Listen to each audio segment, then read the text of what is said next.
हम जीवन में जो कुछ भी करते हैं खुशी पाने के लिए करते हैं, लेकिन दुर्भाग्य से खुश रहना काफ़ी मुश्किल काम लगता है। हमें लगता है कि खुश रहने के लिए कुछ खास तरह के हालात होने चाहिए, तभी हम खुश रह सकते हैं। लेकिन ऐसा नहीं है। श्री कृष्ण कहते हैं कि कुछ आसान से नियम हैं जिन्हें अपनाकर हर हाल में हम खुश रह सकते हैं। किसी इंसान की पहली और सबसे महत्वपूर्ण जिम्मेदारी एक खुश मिजाज प्राणी होने का है। खुश रहना जीवन का चरम पहलू नहीं है, ये जीवन का बुनियादी पहलू है। अगर आप खुश नहीं हैं तो आप अपने जीवन में कुछ नहीं कर सकते। अगर आप खुश होकर जीवन जीते हैं तभी दूसरी महान संभावनाएं खुलती है। चाहे आप जो भी करें, आप अपने अंदरूनी गुणों को ही विस्तार देते हैं और जगाते हैं। चाहे आप इस बात को पसंद करें या नहीं, हकीकत यही है। जब तक कि कोई महत्वपूर्ण चीज आपके भीतर घटित नहीं होती। इसलिए अगर आप दुनिया के बारे में चिंतित हैं तो पहली चीज आपको ये करनी चाहिए कि खुद को एक खुश मिजाज प्राणी में रूपांतरित करें। इससे कोई फर्क नहीं पड़ता कि आप अपने जीवन में क्या कर रहे हैं, चाहे वो कारोबार हो, सत्ता, शिक्षा या सेवा।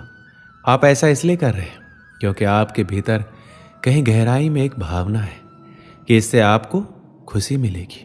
इस धरती पर हम जो कुछ भी करते हैं वह खुश रहने की इच्छा से करते हैं, क्योंकि यह हमारी मूल प्रकृति है। जब आप बच्चे थे तो आप यूं ही खुश थे। वही आपकी प्रकृति है। खुशी का स्रोत आपके भीतर है। आप उसे हमेशा के लिए एक जीवंत अनुभव बना सकते हैं। आज हम इतने जोर शोर से खुशी की तलाश कर रहे हैं कि धरती का जीवन ही खतरे में पड़ गया है। अगर आप मुड़कर अपने जीवन को देखें तो आपके जीवन के सबसे खूबसूरत पल वो थे जब आप अपनी खुशी को अभिव्यक्त कर रहे थे, ना कि जब आप उसकी तलाश कर रहे थे। जो आप बचाते हैं वह आपका कभी गुण नहीं होगा। जो आप फैलाते हैं, जो आप बिखेरते हैं, वह आपका गुण होगा। अगर आप अपनी खुशी को बचा बचा कर रखेंगे तो जीवन के अंत में कोई ऐसा नहीं कहेगा कि उसने अपने अंदर खुशी का एक एक अंश बचा कर रखा। वो ये कहेंगे, ये भयानक प्राणी अपनी जिंदगी में कभी मुस्कुराए तक नहीं। लेकिन अगर आप हर दिन अपनी खुशी और प्यार को फैलाएंगे तो लोग कहेंगे, अरे वह एक खुश मिजाज और प्यार करने वाला इंसान था। जिंदगी में कुछ भी करो, हर काम का मकसद सिर्फ एक ही होता है, वह है खुश रहना।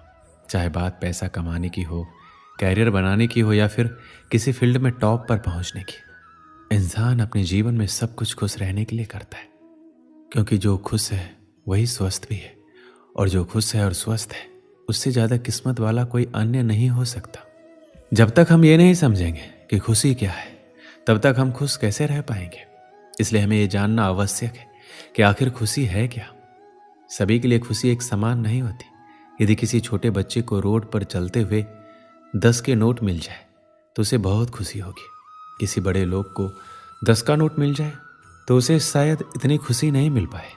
आप जिस लड़का या लड़की से प्यार करते हो, यदि आपकी शादी उससे हो जाए तो आपको खुशी मिलेगी। यदि उसी लड़की लड़का के साथ किसी दूसरे लड़के का शादी हो जाए तो उस लड़के को इतनी खुशी नहीं मिलेगी। इसलिए आपको किस काम में खुशी मिलती है ये सिर्फ आप ही जानते हैं। जिसे करने से, जिसे देखने से, जहाँ जाने से आपके दिल में आनंद की उत्पत्ति हो, वही खुशी है। इसलिए सभी व्यक्तियों के खुशी के कारण अलग अलग हो सकते हैं, लेकिन खुश कैसे रहा जाए यह नियम सभी व्यक्ति पर एक समान लागू होता है।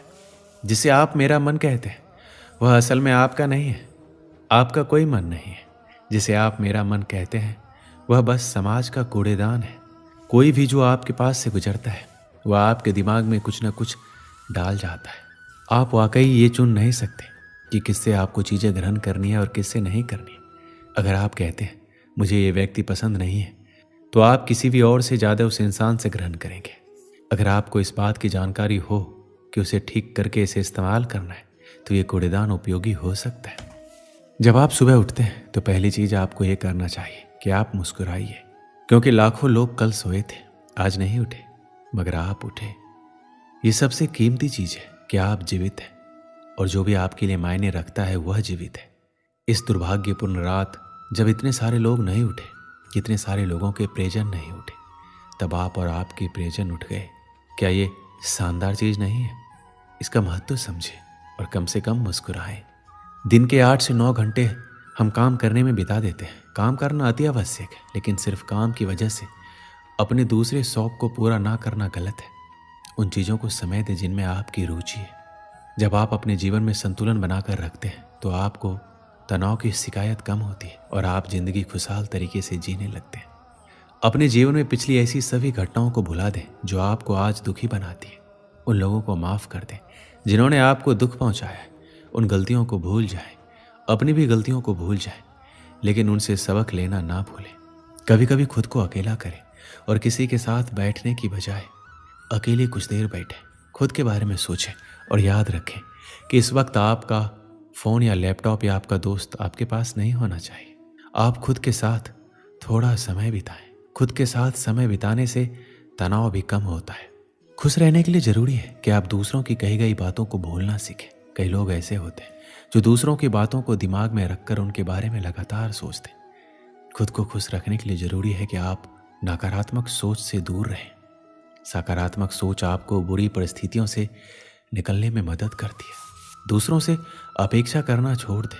अगर आपको ज़िंदगी में खुश रहना है तो दूसरों से अपेक्षा करना बंद कर दीजिए। एक समय की बात है, एक दिन एक कौवा प्यासा आसमान में उड़ रहा होता है, पानी की तलाश में।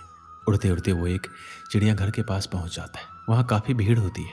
वो एक पेड़ की डाल पर बैठकर देखने लगता है। वो देखता है कि एक मोर के पिंजरे के पास काफ़ी भीड़ होती है। लोग काफ़ी फ़ोटो ले रहे होते हैं। कोई अनाज के दाने भी डाल रहा होता है। कौवा देखता है कि उस पिंजरे में पानी का बड़ा सा मटका भी रखा हुआ है। मोर लोगों को देख के कभी इधर जाती है, कभी उधर। मोर को पंख फैलाते देख लोग बहुत खुश हो रहे थे और तालियां बजा रहे थे। कौवा ये सब देखकर दुखी हो जाता है। सोचता है, काश मैं भी इसकी तरह मोर होता, मुझे भी खूब सारा खाना मिलता, खूब सारा पानी मिलता, ना ही मुझे खाना पानी की खोज में इधर उधर परेशान होना पड़ता। लोग इस मोर की तरह मुझे भी ऐसे प्यार करते और मैं भी ऐसे ही नाचती। ये देखते देखते शाम हो गई। कौवा जाने लगा। फिर उसने देखा कि सारे लोग चले गए। मोर अकेला कोने में बैठ उदास होकर रो रहा है। कौवा को बड़ा आश्चर्य हुआ कि इस मोर के जीवन में तो सब कुछ है, फिर ये क्यों रो रहा है। कौवा पिंजरे के पास गया और जाकर बोला, अरे मोर, तुम क्यों रो रहे हो? तुम्हारे जीवन में तो सब कुछ है, खाना पानी, इतने सारे चाहने वाले, फिर रोना क्यों? मोर बोला, नहीं, मैं अपने जीवन में खुश नहीं हूँ। काश मैं भी तुम्हारी तरह कौवा होता और सबसे ज़्यादा खुश होता। कौवे को हंसी आ गई। बोला, मैं तो खुद परेशान हूँ, सोच रहा था कि मैं तुम्हारी तरह होता और तुम कौवा बनना चाहते हो। ऐसा क्यों? क्या कमी है? सब कुछ तो है, और क्या चाहिए? मोर बोला, मेरे पास सब कुछ तो है, पर वो नहीं है जो मुझे चाहिए। मुझे वो चाहिए जो तुम्हारे पास है, आज़ादी। ना कोई तुम्हें रोकने वाला है, ना कोई परेशानी, जहाँ मर्जी जाओ। ये खाना पीना किस काम का जब मैं खुल के आ जा ही नहीं सकता। अब कौवे को समझ में आ गया कि सबके जीवन में तकलीफ होती है। जहाँ सबके जीवन में उसके परिवार और परिस्थिति के हिसाब से खुशियाँ भी होती है, वहीं परेशानियाँ और गम भी। इसलिए हम जो हैं, जैसे हैं, हमें उसमें खुश और संतुष्ट रहना चाहिए। हाँ, हमें अपने और को ज़्यादा अच्छा बनाने की कोशिश ज़रूर करते रहना चाहिए, पर इसके लिए हमें दूसरों से अनावश्यक तुलना करके असंतुष्ट होने की ज़रूरत नहीं है। इस कहानी से हमें क्या सीख मिलती है? हम कभी भी संतुष्ट नहीं रहते और हर किसी को जो भी हमसे ज़्यादा खुश या अच्छा दिखाई देता है, हम उसे ईर्ष्या की नज़र से देखते हैं, जबकि हमें ऐसा नहीं करना चाहिए। हमें अपने आप में खुश रहना चाहिए। दोस्तों, इस वीडियो में बस इतना ही। मिलते हैं अगली वीडियो में। अपना ख्याल रखिएगा। जय श्री कृष्ण।